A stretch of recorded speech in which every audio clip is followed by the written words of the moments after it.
Leo ഒന്നാം സ്ഥാനത്ത്. പുതിയ എൻട്രി ആടുജീവിതം. ഈ വീഡിയോ നിങ്ങളുടെ മുന്നിലേക്ക് സമർപ്പിക്കുമ്പോൾ ചെറിയൊരു കാര്യം പറയുകയാണ്. മറ്റൊന്നുമല്ല, നമ്മുടെ ചാനൽ നിങ്ങൾ ഇതുവരെ സബ്സ്ക്രൈബ് ചെയ്യാതെയാണ് കാണുന്നെങ്കിൽ ദയവ് ചെയ്ത് ചാനൽ ഒന്ന് സബ്സ്ക്രൈബ് ചെയ്യുന്ന കാര്യം പരിഗണിക്കണം. കൂടാതെ നോട്ടിഫിക്കേഷനായി താഴെ കാണുന്ന ബെൽ ബട്ടൺ കൂടി അമർത്തണമെന്ന് പ്രത്യേകം താല്പര്യപ്പെടുകയാണ്. ലിയോ ഒന്നാം സ്ഥാനത്ത്. പുതിയ എൻട്രി ആടുജീവിതം. പറഞ്ഞു വരുന്നത് പ്രീ സെയിൽസിലെ മലയാള സിനിമകളിലെ പണം വാരി സിനിമകളുടെ ലിസ്റ്റാണ്.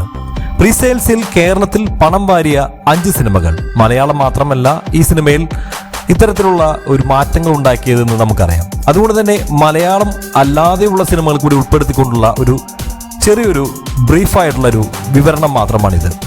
പ്രീ സെയിൽസിൽ കേരളത്തിൽ നിന്ന് പണം വാരിയ ആ 5 സിനിമകൾ ഏതൊക്കെയാണെന്ന് നോക്കാം. ആദ്യ 5 സ്ഥാനത്തെ സിനിമകൾ. പ്രീ സെയിൽസ് ബിസിനസ്സിൽ കേരളത്തിൽ മുന്നിലുള്ള 5 സിനിമകളാണ് ഉള്ളത്. പ്രീ സെയിൽ ബിസിനസ്സിൽ ഇന്ത്യൻ സിനിമയിൽ ഇതുവരെയുള്ള ആദ്യ ദിന കളക്ഷനെ ലിയോ മറികടന്നിരിക്കുന്നു.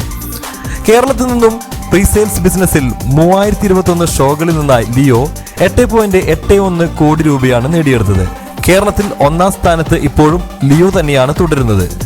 1577 ഷോകളിൽ നിന്നായി KGF 2 4.3 കോടി രൂപ നേടിയെടുത്തിരുന്നു. കേരളത്തിൽ രണ്ടാം സ്ഥാനത്ത് KGF 2 ആണ്.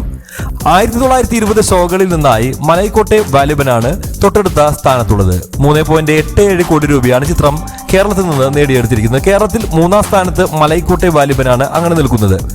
1256 ഷോകളിൽ നിന്നായി ആടുജീവിതം 3.52 കോടി രൂപ നേടിക്കഴിഞ്ഞു. പ്രീ ബിസിനസ്സിൽ കേരളത്തിൽ 4-ാം സ്ഥാനത്താണ് ഇപ്പോൾ ആടുജീവിതമുള്ളത്.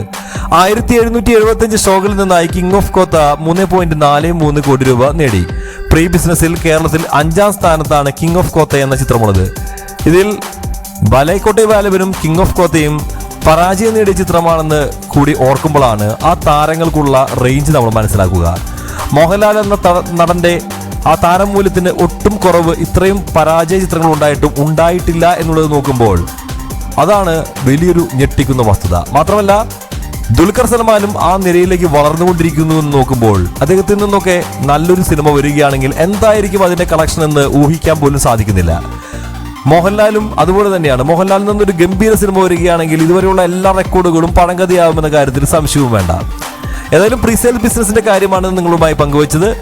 ഇക്കാര്യത്തെക്കുറിച്ചുള്ള നിങ്ങളുടെ അഭിപ്രായങ്ങൾ താഴെ കാണുന്ന കമന്റ് ബോക്സിൽ ദയവ് ചെയ്ത് രേഖപ്പെടുത്തുക. മറ്റൊരു വീഡിയോയുമായി നമുക്ക് വീണ്ടും കാണാം. അതുവരെ എല്ലാവർക്കും ബൈ ബൈ.